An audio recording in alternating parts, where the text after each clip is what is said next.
কবিগুরু রবীন্দ্রনাথ ঠাকুরের লেখা কবিতা ইচ্ছামতি।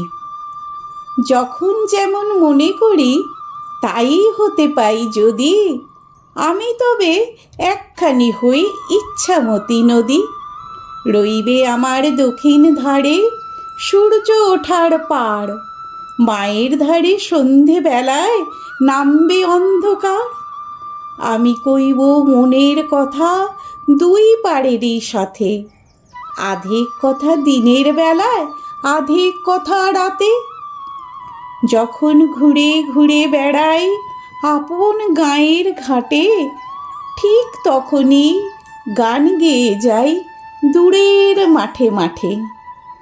গাঁয়ের মানুষ চিনি যারা নাইতে আসে জলে, গরু মহিষ নিয়ে যারা সাঁতরে ওপার চলে।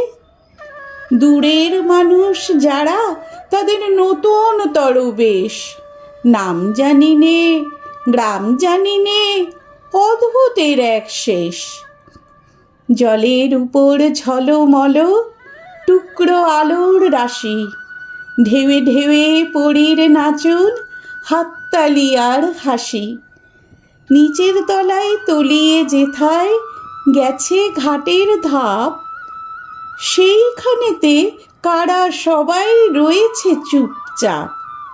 কোণে কোণে আপন মনে করছে তারা কি কে, আমারই ভয় করবে কেমন তাকাতে সেই দিকে। গাঁয়ের লোকে চিনবে আমার কেবল একটুখানি, বাকি কোথায় হারিয়ে যাবে আমি সে কি জানি। একধারেতে মাঠে ঘাটে সবুজ বরণ শুধু, আরেক ধারে বালুর চরে রৌদ্র করে ধুধু। দিনের বেলায় যাওয়া আসা, রাত্রির থমথম, ডাঙার পানে চেয়ে চেয়ে করবে গা ছমছম।